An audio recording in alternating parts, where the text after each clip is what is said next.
Programme آغاز کے ساتھ ایک بار پھر حاضر میں ہوں آپ کا میزبان احمد.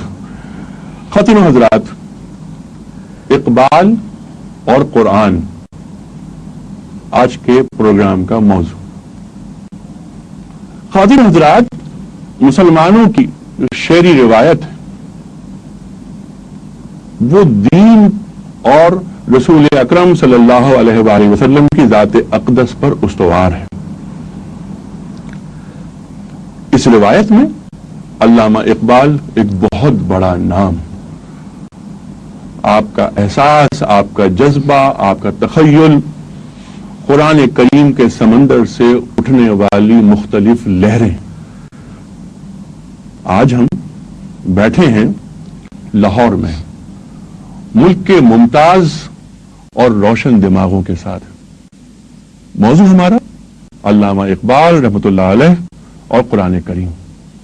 ہم دریافت کرنا چاہیں گے اپنے ان معزز مہمانوں سے کہ علامہ اقبال اور قرآن کریم کے مابین کیا تعلق رہا، علامہ اقبال قرآن کریم سے کن چیزوں کو اخذ کرتے رہے اور ان کا زاویہ نگاہ کیا رہا، وہ قرآن کریم کا اطلاق اور نفاذ کس انداز سے چاہتے تھے، ان کا زاویہ فکر کیا تھا، ان کا زاویہ نظر کیا تھی. نیز یہ کہ علامہ اقبال جو ہمارے ہیرو ہیں، جو ہر دور کے لیے ناگزیر ہیں، ان سے عہد حاضر میں، آج کے حالات میں، آج کے واقعات میں ہم کیا سبق لے سکتے ہیں. تشریف فرما ہے ہمارے ساتھ محترم ڈاکٹر اسرار احمد صاحب. خواتین و حضرات، کیا عرض کیا جائے، ڈاکٹر اسرار صاحب سے کون واقف نہیں، بہت کمال گفتگو کرتے ہیں. اور اقبال آپ کے بھی ہیرو اور ڈاکٹر اسرار صاحب اقبال کی مانوی اولاد. جس طرح علامہ اقبال پر نظر ڈاکٹر اسرار صاحب کی ہے، ایسی نظر کم افراد کی ہے. میں نے بات کی مانوی اولاد کی. ہمارے دوسرے مہمان علامہ اقبال کی حقیقی اولاد، doctor justice retired Javed Iqbal صاحب. ڈاکٹر جاوید اقبال صاحب لاتعداد کتابوں کے مصنف، صاحب نگاہ اور تربیت. جس کی تربیت علامہ اقبال کے ہاتھوں ہوئی ہو، اس کے بارے میں کیا عرض کر سکتا ہوں. خواتین حضرات، پروگرام کا آغاز کرنا چاہیں گے ہم ڈاکٹر اسرار احمد صاحب سے.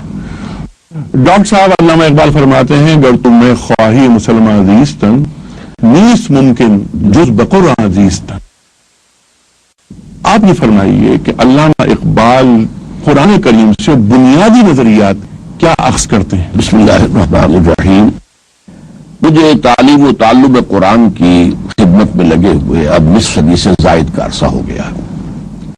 بہت نوعمری سے میں قرآن مجید کا طالب علم بھی ہوں، مدرس بھی ہوں، ہائی اسکول زمانے سے پھر کالج کے زمانے میں.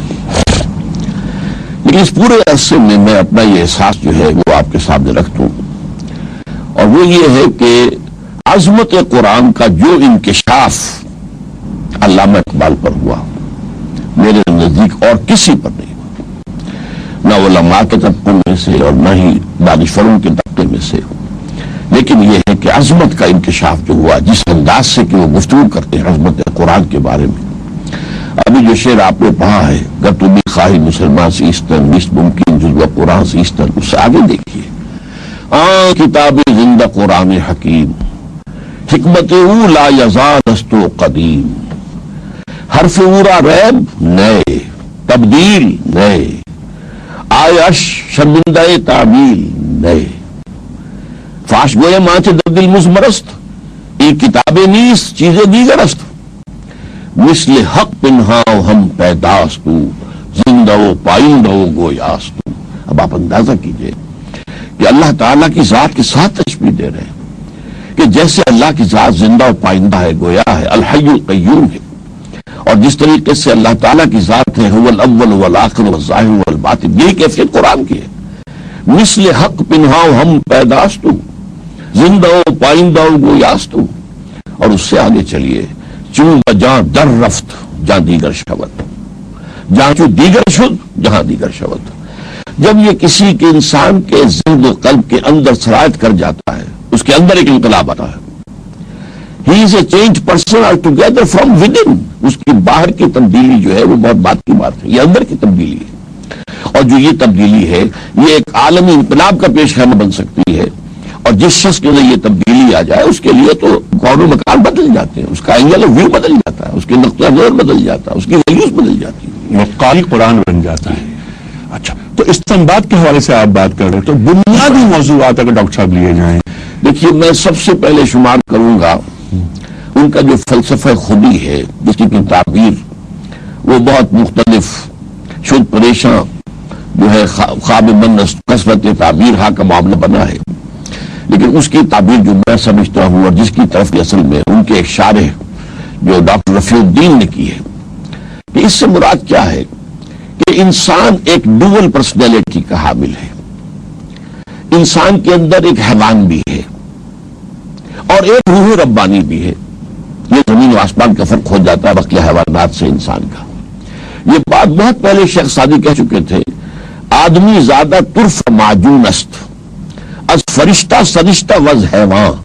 یہ انسان زیادہ جو ہے عجیب معجون ہے، چوچو کا مربع ہے، اس میں فرشتہ بھی ہے حیوان بھی ہے. تو یہ جو اصل میں انسان کے اندر کا فرشتہ ہے، انسان کے اندر جو روح ملکوتی، یہ اصل انسان ہے، یہ اس کی انا ہے، یہ اس کی خودی ہے، یہ ہے اصل میں جس کو کہ وہ کہتا من، یہ وہ ہے اس کی طرف اس بات. اور یہ کہ یہ جو سارا مادی غلاف ہے در حقیقت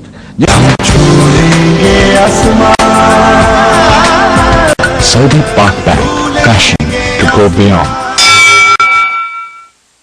Saudi Park Transact, Internet banking service. Now click and bank at your convenience. Visit www.saudiparkbank.com or call 0800 77225. اس کو ہم انسان سمجھ بیٹھتے ہیں، یہی سب سے بڑا دھوکہ ہے. یہ حیوانی انسان جو ہے، اور اس کے ضمن میں خاص طور پر جب سید نذیر نیازی صاحب کو انہوں نے ڈکٹیٹ کروایا ہے، انہوں نے یہ واقعہ ہمارے قرآن کانفرنس میں بیان کیا تھا، اللہ تعالیٰ ان پر رحمت نازل کرے، کہ میں نے ان سے پوچھا کہ آپ کے بارے میں کوئی کہتا ہے کہ آپ نے فلسفہ نیٹشے سے لیا ہے، کوئی برکساں سے لیا ہے، کہاں سے لیا ہے، آپ خود تو نہیں بتاتے. اچھا، کل آنا، میں تمہیں ڈکٹیٹ کرا دوں گا. تو میں بہت خوش ہوا کہ شاعر مشرق جو ہے وہ مجھے یہ سعادت بخش رہا ہے. وقت معین پر وہاں گیا اور میں پینسل اور کاپی لے کر بیٹھ گیا اور فرمایا ذرا قرآن مجید نکال لو. تو میری ساری جو ہے وہ اوس پڑ گئی امیدوں پر کہ میں سمجھتا تھا وہ فلسفے کی کتاب نکلوائیں گے، یہ قرآن مجید. سورہ حشر نکالو. میرے فلسفہ خودی کی بنیاد وہ آیت ہے، وَلَا تَكُونُوا كَالَّذِينَ نَسُوا اللَّهَ فَأَنسَاهُمْ أَنفُسَهُمْ. ان لوگوں کے معنی نہ ہو جانا جنہوں نے اللہ کو بھلا دیا تو اللہ نے انہیں اپنے آپ سے غافل کر دیا. اولئک هم الفاسقون. یہ اپنے آپ سے غافل کون ہوتا ہے؟ ظاہر بات ہے اپنے جسم سے کوئی غافل نہیں ہوتا، اس کی ضروریات سے کوئی غافل نہیں ہوتا، اس کی درد تکلیف ہوتی ہے، پھر سے نکل آتی ہے، دوڑتا ہے، علاج کرتا ہے. وہ غافل کس سے ہے؟ وہ اصل انسان جو اندر کا ہے، جس کے بارے میں مجھے اپنشد کا ایک جملہ ملا ہے بڑا پیارا. حکمت تو قدیم ہے نا، ہر شے ہے، وہ وہاں پہ موجود ہے. Man in his ignorance identifies himself with the material which encompasses real self. یہ ہے اصل ریئل سیلف. اس کو جس طرح اجاگر کیا ہے علامہ اقبال نے، واقعہ یہ ہے کہ روح دین کا احیاء اسی کے ذریعے سے ممکن تھا. یعنی جو فلسفہ خودی کی آپ نے بات کی، وہ اقبال نے نہ نیٹشے سے لیا، نہ برگسا سے لیا، نہ ابن عربی سے لیا، قرآن کریم سے لیا، اور سورہ حشر کی آیت آپ نے تلاوت فرمائی.